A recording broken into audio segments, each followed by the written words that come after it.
नेता जनता के बीच में जाते हैं और जनता से मिलकर बात करते हो। जैसा कि उन्होंने कहा कि मेरी प्यारी बहनों, मेरी प्यारी भांजियों, उन्होंने सीधा संबंध बना लिया है जनता के साथ में। आगे बढ़ेंगे इसी कड़ी में। लगातार कांग्रेस भारतीय जनता पार्टी पर आरोप लगाती है, कमीशन का आरोप लगाती है। इससे पहले मैं आपको एक वीडियो सुनाना चाहती हूँ। ये पैसा बनाना शुरू कर देते हैं। पता नहीं आपने, ये इनका मंत्री है, इनके बेटे का वीडियो देखा? तोमर जी के बेटे का वीडियो देखा आपने? देखा आपने? सबके सामने वीडियो कॉल पर बिना छुपाए, बिना डरे मध्य प्रदेश के किसान, मजदूर, गरीब युवाओं का पैसा आंख के सामने, सबके सामने चोरी कर रहा है। भाइयों और बहनों, तोमर जी के बेटे पर नरेंद्र मोदी ने कार्रवाई की, सीबीआई लगाई, ईडी लगाई, इनकम टैक्स डिपार्टमेंट लगाया। यहां पे 50% कमीशन सरकार चल रही है। जैसा कि कांग्रेस लगातार आरोप लगाती, कर्नाटक में 40% का आरोप लगाया और मध्य प्रदेश में 50% कमीशन का लगातार कांग्रेस आरोप लगा रही है भारतीय जनता पार्टी को उसका क्या नुकसान होने वाला है, ये सूरज जी मैं आपसे जानना चाहूंगी। देखिए, ये राजनीतिक आरोप है।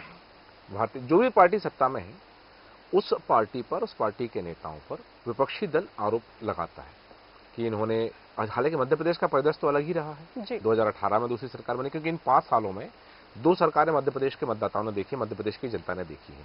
तो ये 50% का कमीशन, कर्नाटक में 40% कमीशन की सरकार थी, वहां भारतीय जनता पार्टी की सरकार पर आरोप लगा था और ये आरोप लगाकर वहां सत्ता परिवर्तन हुआ, कांग्रेस ने सरकार बनाई। मध्य प्रदेश में परिदृश्य अलग है, मध्य प्रदेश की जनता अलग है, मध्य प्रदेश के मतदाता अलग है, मध्य प्रदेश की भौगोलिक स्थिति अलग है, मध्य प्रदेश की राजनीतिक स्थिति अलग है, मध्य प्रदेश की आर्थिक स्थिति अलग है। तो इन सब परिदृश्य पे यदि हम देखते हैं तो यहां एक बात है कि ये जो आरोप प्रत्यारोप है, आज कांग्रेस कह रही है कि 50% की सरकार है। 50% की सरकार किस आधार पर? क्या वहां जो था कि 40% कमीशन लिया है, यहां किसका कमीशन लिया है, किस मामले की बात हो रही है, किस आरोप की बात हो रही है, और जिस आरोप की बात हो रही है उस आरोप की प्रामाणिकता क्या है, उस आरोप के लिए अब तक कांग्रेस ने क्या क्या साक्ष्य प्रस्तुत किए गए हैं। ये राजनीतिक द्वेष है, राजनीतिक आरोप लगाए गए हैं। इन आरोपों की सत्यता कोई जांच एजेंसी यदि इन आरोपों की जांच करे, इन आरोपों के प्रमाण निकाल कर लाए और किसी पटल पर रखे, चाहे वो न्यायालयीन हो या सदन के पटल पर रखे, तो इन आरोपों की सत्यता साबित होती है। लेकिन यहां ये राजनीतिक द्वेष से संबंधित आरोप है।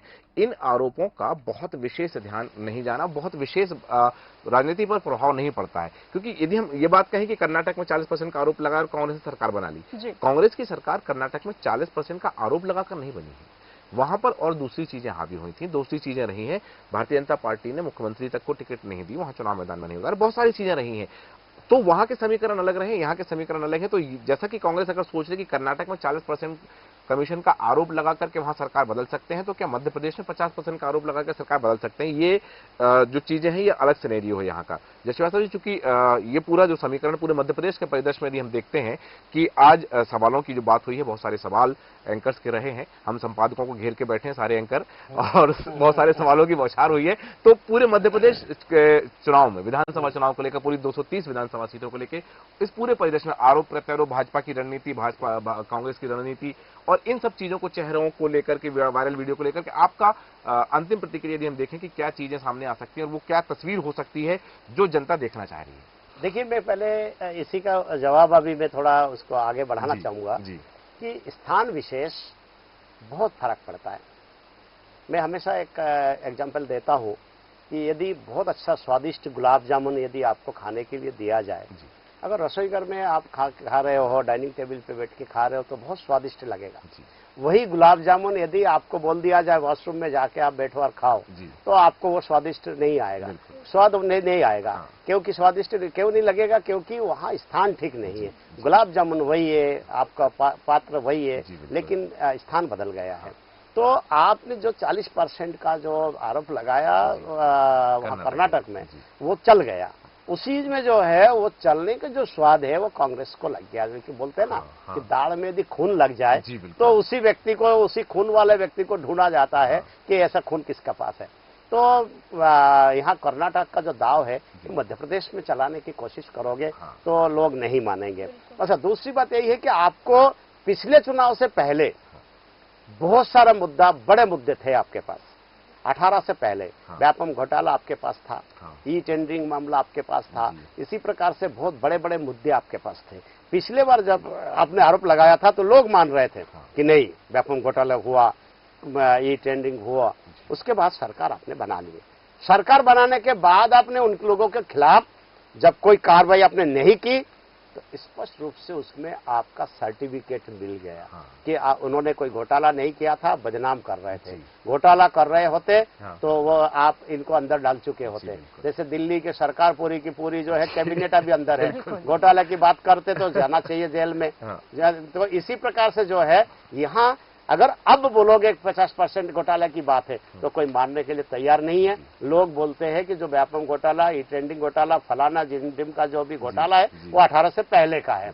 तो आप 18 में आने के बाद जब कुछ नहीं कर पाए, अब क्यों उठा रहे हो आप? तो इसीलिए जो है ये 50% के जो घोटाले की बात है वो कर्नाटक में चल गया है, यहाँ चलने वाली बात नहीं, क्योंकि आपके पास उदाहरण नहीं है, आपके पास कोई ऐसी चीजें नहीं है जो आप बोल सको देखो ये 50% का घोटाला है।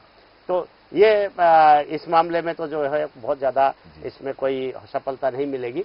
मैं जो कहना चाह रहा हूं कि रणनीतिकार जो है कांग्रेस के, उनको, उनके लिए कांग्रेस को सोचना चाहिए कि वो रणनीतिकार कौन है। जो आपने अभी जो दिग्विजय सिंह जी के जो फोटो ये वीडियो दिखाया कपड़े फाड़ने वाली बात में, एक छोटी सी एक आवाज आई 1 सेकंड के लिए कि बाथम जी, कौन है बाथम जी? यहाँ के ब्यूरोक्रेट्स थे, वो यहाँ के जो है कमिश्नर रहे, उनको आप इतना महत्व दे रहे हो। कमलनाथ और दिग्विजय सिंह के बीच में वो बैठे हुए हैं। सोचिए, वो रणनीतिकार है। आप घोटाले की बात कर रहे हो तो ब्यूरोक्रेट्स ने तो ज्यादा घोटाला किया और आज वो आपके रणनीतिकार हैं। तो रणनीतिकारों को आपके लिए बहुत ज्यादा आपका अध्ययन करने की जरूरत है कि कौन होना चाहिए रणनीतिकारों में, ताकि आपके रणनीति में किसी प्रकार के कोई दिक्कत ना आए। आपने कहा कि मैं कांग्रेस में सन्नाटा देखा। क्या रणनीतिकारों को ये नहीं पता है कि कांग्रेस में सन्नाटा है? रणनीतिकारों को इस विषय में छोटी छोटी चीजों पर भी ध्यान देना चाहिए। और चुनाव में बहुत इमोशनल कार्ड खेला जाता है। आपने देखा होगा, उत्तर की बात फिर मैं करूंगा कि जब टिकट नहीं मिला तो आमिर अकील किस प्रकार से फुट फुट कर रो रहे। ये चीजें काउंट होता है। शिवराज सिंह जी ने जैसे ही कहा मामा बहुत याद आएंगे, मैं चला जाऊंगा तो बहुत याद आऊंगा, तुरंत काम किया उस चीज में। काम करने के साथ साथ हम लोग जो बोल रहे थे कि कांग्रेस की स्थिति ठीक है, अब क्यों बोलना पड़ रहा है कि बीजेपी के ठीक है? इसी प्रकार से जो है इमोशनल कार्ड जो है काम आता है। और कांग्रेस ने क्या किया है, कई जगह पर देखा होगा आपने, आपस में जूतम पेजर किया गया। और जो जिस प्रकार से अभी मैंने देखा है कल पीसीसी वाला घटना है, ऐसे ही जो है बहुत सारी चीजें हैं जिससे ये लगता है कि कांग्रेस में रणनीतिकारों की कमी है। कांग्रेस में ऐसे लोगों की आवश्यकता है जो ठोस रणनीति बनाए, तब जाके भारतीय जनता पार्टी से ये जीत जाएंगे। और नहीं तो मुझे ऐसा लगता है कि जो हर मंच पे ये बोल रहे हैं कि लड़ाई जनता और बीजेपी के बीच में है, इसी भरोसे पे कांग्रेस जीतना चाहती है, जो कि बहुत नामुमकिन है। और बहुत ज्यादा यदि एंटी इनकन्वेंसी होता है तभी जाके ये संभव होता है। लोग उमा भारती को याद कर रहे हैं। जैसे दिग्विजय सिंह के खिलाफ वातावरण बहुत भयंकर था, वैसे ही इस बार शिवराज के खिलाफ है। भाई ये कांग्रेसियों का नारा है, धरातल में ऐसा दिख नहीं रहा है। किसानों का आरोप है कि भाई हम लोग जो है बर्बाद हो गए कांग्रेस के लालच में। स्थिति बहुत बदल चुका है, समझने लगे लोग। और पहले क्या होता था कि पहले लोग बोलते थे कि यार फलाने ने हमें बोल दिया, हमें वही वोट देना है। एग्जाम्पल कमलनाथ है। आज की स्थिति में कोई दिल्ली के नेता मध्य प्रदेश में आके लड़ा के कोई दिखा दे, उनको वही जिस प्रकार से वो प्लेन में आएंगे वो पता नहीं बैलगाड़ी में भेज देंगे। लेकिन उस समय चलता था, अब नहीं चल सकता है। तो इसी प्रकार से जो है राजनीति में रणनीतिकार की आवश्यकता बहुत ज्यादा पड़ती है। और भारतीय जनता पार्टी की जो सवाल किया हमने, जितने वाजिब सवाल, कड़वे सवाल जो है हमारे एंकरों ने किया है, मुझे लगता है कि सबसे ज्यादा जो सवाल घाव करने वाले सवाल है वो कांग्रेस के प्रति रही होगी। क्योंकि वातावरण ऐसी है, ये हमारा उद्देश्य कतई ये नहीं है कि किसी के खिलाफ बोला जाए, किसी के पक्ष में बोला जाए, लेकिन हमारे जो एंकर्स ने जिस प्रकार से सवालों के बौछार किया, हमने उसका केवल जवाब दिया है।